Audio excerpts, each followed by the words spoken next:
venezolanos que experimentaron, salieron de nuestro país en muchas ocasiones relacionados con un aspecto económico, otros por razones personales, y que están, digamos, pidiendo apoyo para regresar, ¿no? Y por eso el plan Vuelta a la Patria.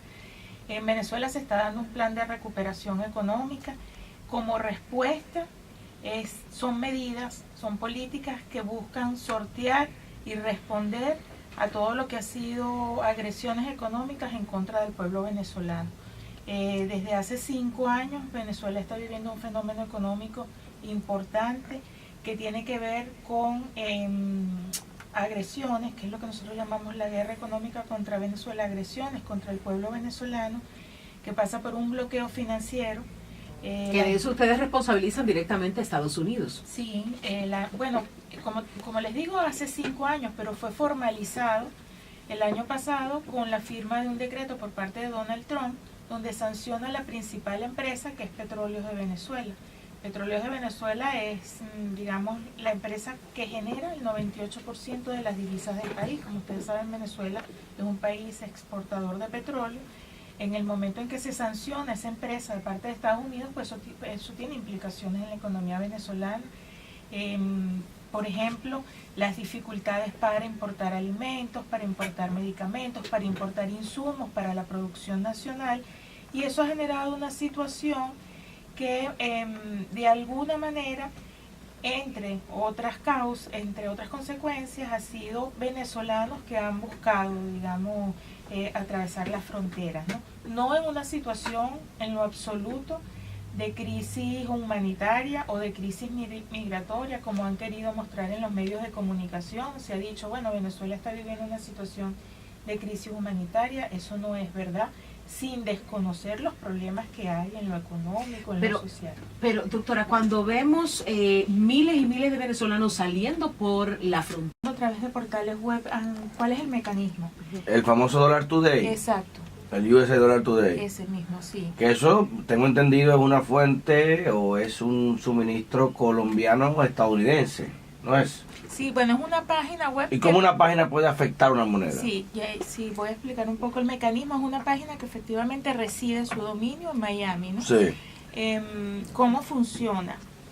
Cuando manipulan el valor de una moneda en Venezuela o en cualquier país, ¿qué ocurre? Especulación. Que si colocan un valor de la moneda superior al que realmente es, todos los bienes que llegan importados al país, sea insumos para la producción o sea bienes de consumo final, aumentan su precio en bolívares. Por ejemplo, si un importador de neumáticos compra los neumáticos fuera en $100, los lleva a Venezuela, los tiene que convertir en bolívares porque es nuestra moneda. Ahora, ¿qué tipo de cambio utiliza? Utiliza el más alto que va a haber en el mercado, aunque ese no sea el verdadero, pero por un asunto de expectativas. Sí, de especulación. Va a utilizar el más alto. Entonces, claro, eso incide sobre todas las estructuras de costo de producción en el país y se traduce en un aumento de todos los precios de la economía. Se genera inflación y todas las consecuencias que la inflación genera. Para que tengan una idea de la magnitud del ataque a nuestra moneda, que es parte de esta guerra económica, desde el año 2013 hasta ayer, han depreciado, entre comillas, han variado el valor de nuestra moneda en 266 billones%. Wow. No ha pasado absolutamente nada en Venezuela en esas proporciones para explicar que el bolívar se haya depreciado en esa magnitud. Ciertamente ha habido una disminución del precio del petróleo.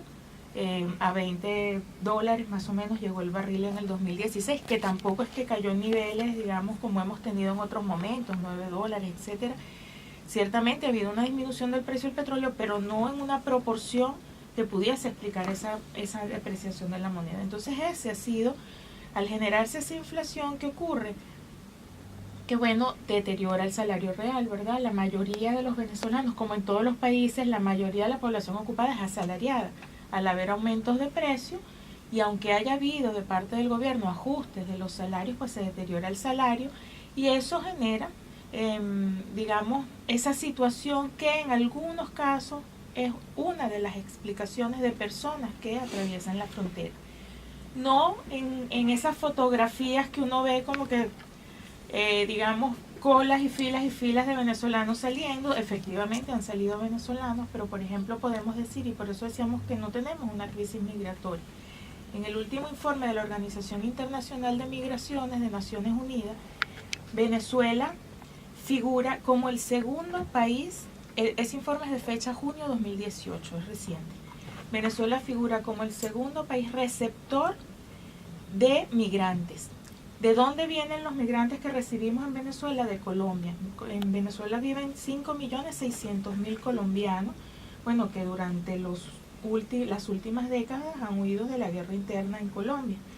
Nosotros somos 30 millones de venezolanos, 5.600.000 son colombianos que hemos recibido de los 2.200.000 viviendas que les comenté que se han construido. 140.000 ha sido para hermanos colombianos, es decir, Venezuela es un país receptor de migrantes, mientras que Colombia aparece en ese informe como el 9º país de donde salen personas, ¿no? Migrantes. Entonces allí uno dice, bueno, pero entonces ¿por qué es que Venezuela parece como que tuviera una crisis migratoria? Se habla de 1 millón de venezolanos que han pasado por la distintas fronteras. Bueno, sí, efectivamente es un concepto geopolítico y geoestratégico. Tradicionalmente los Estados Unidos o los gobiernos de Estados Unidos han magnificado su influencia, no solamente, y es un tema que estamos hoy tocando, que es lo económico, sino a través de su influencia de poderío militar. Por eso yo hago referencia siempre a un escrito del profesor Don Juan Bosch cuando habla del pentagonismo, ¿no? Antes del libro, sí. Y prácticamente allí encontramos lo que realmente significa hoy el poder norteamericano o el poder del gobierno norteamericano, que no es que específicamente viene de ese concepto pentagonista, donde están las grandes corporaciones, estructuras económicas de un estado tan poderoso como Norteamérica, y por supuesto el poderío militar significado en toda su proyección y que ha sido atomizado por todo el mundo. Entonces cuando usted trae a colación el tema de la influencia que pueda estar irradiando en este momento China, y no solamente China, no podemos dejar aparte lo que significa Rusia. Entonces ellos ven una vulnerabilidad desde el punto económico, y más aún cuando se habla de rescatar lo que se perdió en 1971 por una decisión del presidente Nixon, cuando de alguna otra manera los Estados Unidos dejó de soportar su moneda a través del respaldo oro. Hoy en día estamos retornando a ese proceso. Venezuela ha sido, dentro de ese contexto, vamos a decirlo así, por el mismo proceso del bloqueo económico y financiero, ha buscado una estructura monetaria o financiera para respaldar nuestra moneda, nuestra economía, a través de los principales recursos que tiene nuestro país, como es el petróleo, el oro, el diamante y algunos otros minerales, denominados como tierras raras, que tiene Venezuela y que nos puede ayudar a fortalecer no solamente la economía, sino el respaldo de la moneda.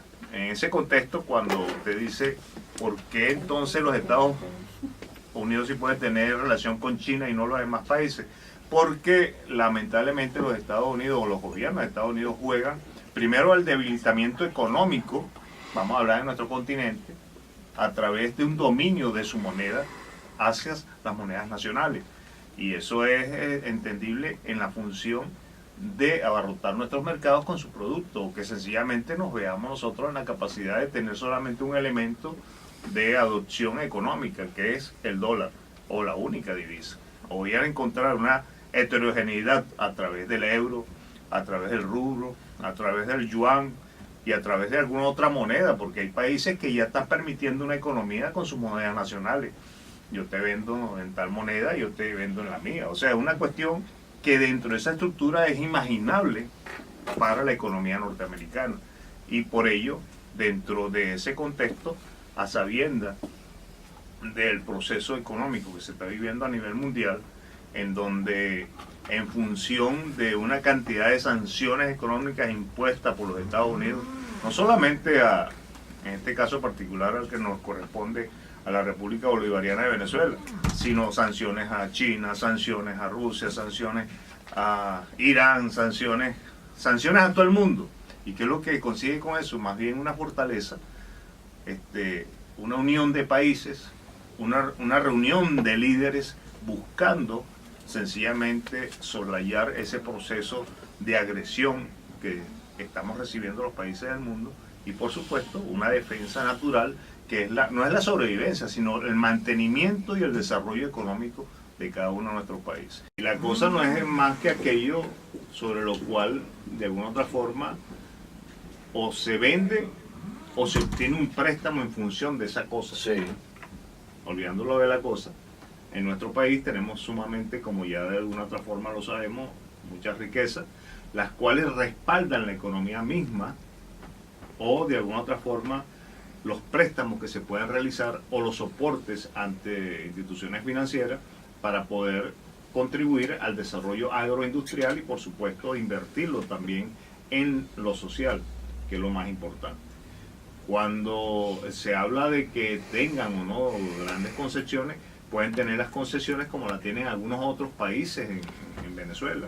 Las tiene Rusia, las tiene China, las tiene hasta la misma Irán, tiene algunas concesiones con el tema de explotación minera. O sea, estamos hablando de una diversificación en la economía a través de concesiones que no se le da a un país en específico, porque si no estuviéramos hablando entonces de un monopolio financiero, ¿no? No, estuviéramos hablando mandarín. De hecho, para allá vamos, ¿no? Porque se ha universalizado prácticamente el relacionamiento político y económico con China, porque no hay que...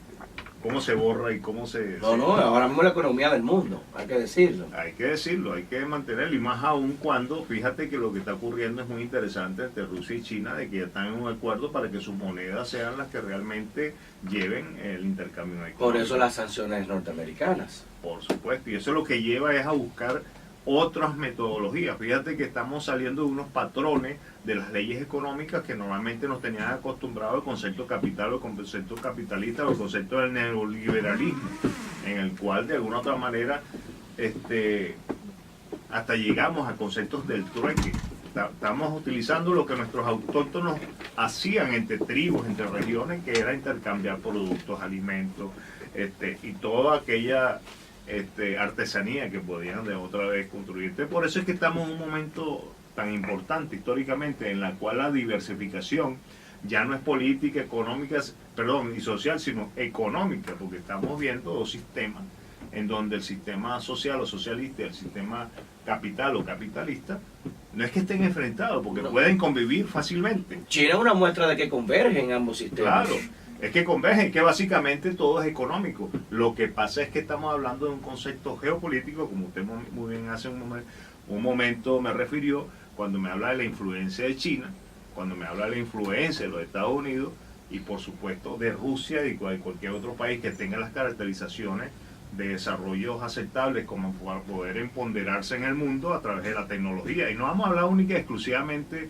del dominio militar, que de eso lo buscan. Ya vemos cómo de alguna otra forma se quiere desarrollar el espacio. Guerra del espacio, el famoso para Star entonces Wars. ya vamos a tener entonces, y que me perdonen los oyentes, ¿no? Tanques espaciales Señor embajador, dando vueltas. Algunos problemas en el proceso, pero esta inestabilidad política ha sido originada lamentablemente por la oposición desde el 2015. Ellos, nosotros decimos, tenemos algo, ¿no?, que es un tiro al piso, ¿no?, prácticamente, y me perdonan lo del tiro, pero es una expresión en la cual inferimos cuando ellos ganan la Asamblea Nacional Constituyente, la Asamblea Nacional en el 2015, y que de alguna otra forma el haberse empoderado de un poder tan importante como es la Asamblea Nacional, fue objetada por ellos mismos al declararse en desacato. Más aún se les dio la oportunidad, y todavía siguen teniendo la oportunidad de reconocer ese desacato, y todavía hasta estos momentos no han sacado el resuelto, la resolución, la orden o el memorándum que de alguna u otra manera se aboquen a reconocer de que se encontraban en desacato. Pero el gobierno venezolano anuló, por ejemplo, la posibilidad de que candidatos como Enrique Capriles pudieran presentarse como opción electoral, inhabilitado por 15 años, ni hablar de los políticos, candidatos.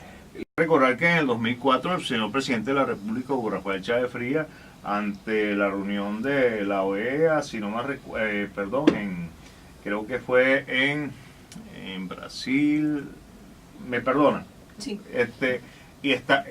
Pretendió establecer dentro del concepto político lo que es la participación, y no solo aceptaron, se quedó con el concepto de representatividad, y la representación no podemos permitirla única y exclusivamente que sea en un concepto de uno sobre unos pocos, o sobre una cantidad de una mayoría de las cuales que tomen decisiones. Entonces, en este aspecto, la Asamblea Nacional, que en su mayoría vienen de una política tradicional de antes de los años 1998, de los partidos tradicionales, pues vienen con ese concepto de representatividad y creyeron que con la Asamblea Nacional podían estar sujetas a las políticas públicas del Estado, a única y exclusivamente a su decisión, olvidándose de la Constitución de la República Bolivariana de Venezuela de 1999, la cual establecía esa participación. Por eso es que cuando ellos entran en desacato, no permiten de alguna otra manera a ellos, per se, reconocer que han cometido un error.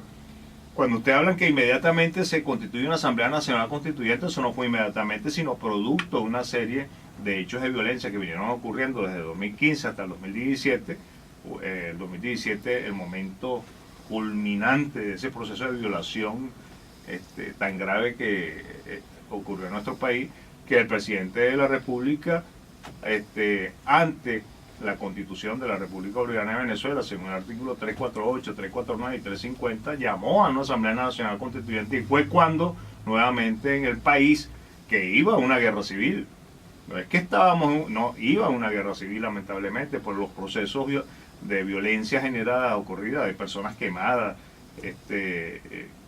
bueno, ni hablar de la violencia contra las instalaciones públicas del Estado, contra personas privadas, etcétera, y a través de la Asamblea Nacional Constituyente se volvió nuevamente a un proceso de paz, y por ello, hoy por hoy, nos mantenemos en paz. Popularidad del presidente Chávez, ahorita 30%, y hemos establecido y fortalecido relaciones con China, con la India, con Rusia, y son relaciones bilaterales en lo comercial, en lo financiero.